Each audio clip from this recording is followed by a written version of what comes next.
Hi guys, it's Ray here from Man City Fan Chat. Hope you're all doing really well on this Sunday. It's Sunday morning for me as I make a video on Manu Garcia with news that he's going to probably be sold for a rumoured £4 million or €4 million.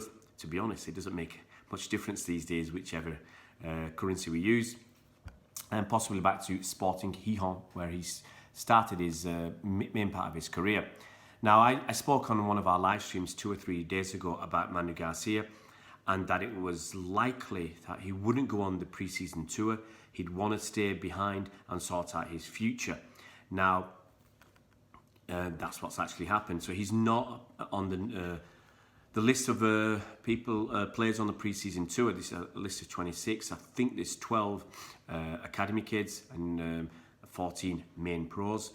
On that trip, and he's not one of those 12. So let's talk a little bit about Manu Garcia. He's an attacking midfielder. He's 21 years old. He's only 21 years old, and he counts as homegrown, which actually is very useful if he was to be sold in England. But he started his career at Sporting Gijon, and he came to City in 2015 for about, I think the fee was £250,000. Now he's another one of your tiny, we'll call him tiny, I mean he's 1.69 m tall, another diminutive midfielder. He's even shorter than me by 1 centimetre, but ask John Stones, 11mm makes a lot of difference, ask Liverpool. So he's been with us since 2015. He made his senior debut for City in a friendly, I think, against Toronto. His professional debut was in the League Cup. We romped home against Sunderland, I think 4-1 away from home. And he scored a goal in another romp against Crystal Palace. We beat them 5-1 in the same competition, so cruising at that time. He made his Premier League debut in March 2016. And in December of 2016, he signed a contract extension that would keep him at City until the summer of 2020, which is next year. So he's only got 1 year left on his contract, currently as it stands. But after that it looked like a promising start to his career, you know, as I said, playing in a League Cup game, scoring in a League Cup game, getting a few minutes in a Premier League game. It looked like, oh, maybe this kid is coming through, and he was. You know, for some of us at the time, we thought, he's a potential. He's an exciting talent coming through, and we were wondering, can he make it at City?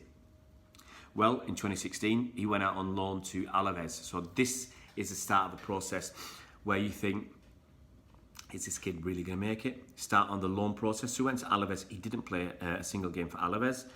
Then he went the year after to NAC Breda in Holland, who play in the Eredivisie.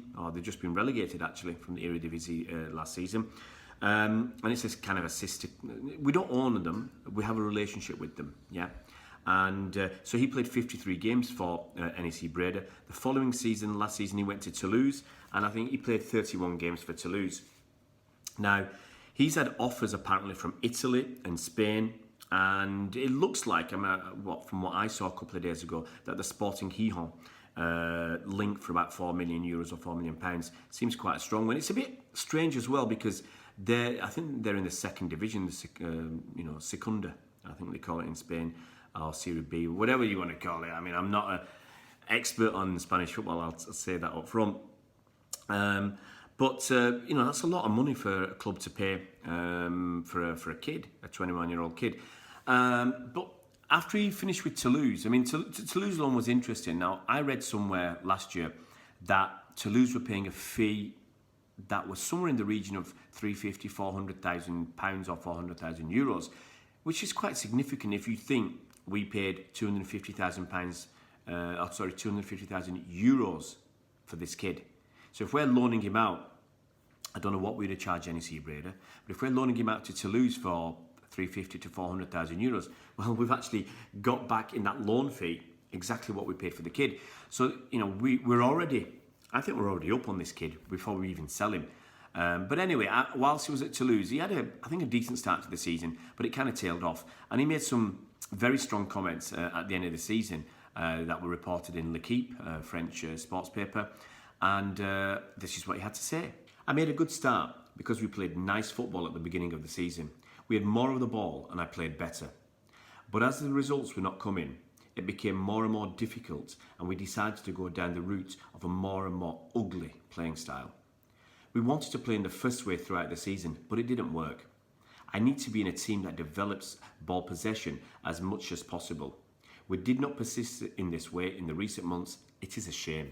So obviously Manu wasn't happy towards the end of the time with Toulouse, and he wants to play in a possession style football. You know, what you get at City, what you'd get in some of the Spanish clubs as well. So yeah, 4 million sounds a good deal actually. I would expect once again that we'd have either a sell-on clause or a buyback clause, because you never know. The kid's only 21. In the next 2 or 3 years, he could really start to come through. He could really flourish, because he's a promising talent. So I think the price is decent, and you know, let's say it's £4 million. What a buyback might be 7, 8, 10 million pounds. I think that's quite reasonable, because you know the way this transfer fees are going these days. I mean, people are going for absolutely ridiculous sums of money. You talk about Tyrone Mings, 26 million quid. You know, that's a heck of a lot of money. So there's a lot of this about. So it could be possible that in 2 or 3 years, we buy Manu Garcia back for somewhere in the region of 8 or 10 million quid and sell him on for 15 or 20. It's the way things are going in football. You know, people are putting these buyback clauses and sell-on clauses and getting them back just to sell them on straight away. And I'm sure City will do the same. We've done it, you know, similar things before, where we're loaning players out and then selling them for good money. And if you look at the money we've got this summer, already we've sold or about to sell Douglas Luiz to Aston Villa for 15 million. Delph's going to Everton for 8.5, and this deal. So we're going to get, you know, nearly 30 million quid already, and there'll be a few more players going. I've got no doubt about that.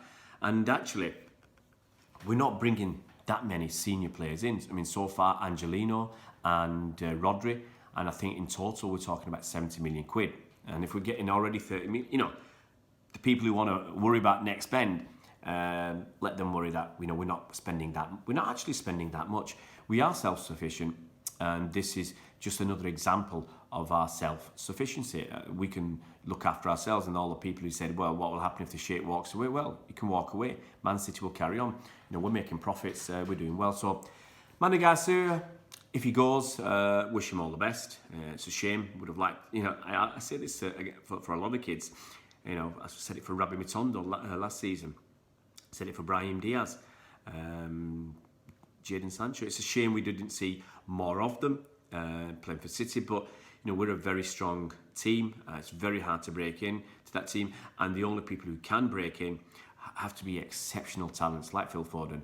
So I wish Manu Garcia all the best, and if he does go to Sporting Gijon, I hope they do well. I always like to see our ex-players, just about every one of them, do well. There's 1 or 2 exceptions, but generally I like them all to do as good as possible, and maybe, you never know, we might see him in a City shirt one day in the future. Guys, if you haven't already subscribed to our brand new YouTube channel, we've been going about five weeks now, I think. We've got almost 700 subscribers. It's been a great ride so far. You know, join us, subscribe to the channel. It's dead easy. Just click subscribe, hit the bell icon so you're notified as soon as new videos come out. Join us in our live streams. We have a great time. Mostly we do try and do an afternoon live stream, which is focused just on Man City and Man City football. We'll have a 2 or 3 minute introduction, a few hellos and whatever, and then bang straight into football about Man City, and then finish off with your questions. And in the evening we try and do an evening slot about 9 p.m. UK time, which is more general, more laid back. We still focus on Man City, but we talk about other general football, other clubs. We get fans from all sorts of clubs. You know, we get Liverpool fans, Spurs fans, Saints fans, Sheffield United fans, I remember. So we get fans from all sorts of different clubs. We talk other sports too. Talk a little bit about cricket, MotoGP, Formula 1, whatever's out there, boxing. And we talk about life in general. So it's a good place to meet, I think. A good place for, it's usually guys, but it's open to everybody. So it's open to everybody around the world. We get people in Thailand coming on. It's 9 p.m. here, and it's like whatever, 3 a.m. in the morning there. We get people from all over the world, all walks of life, different colours, different creeds, different religions. It's one subject we don't talk about is religion, but just about anything else goes. And I think we have a lot of fun. So come on, join us and join in the fun. See you around, Blues.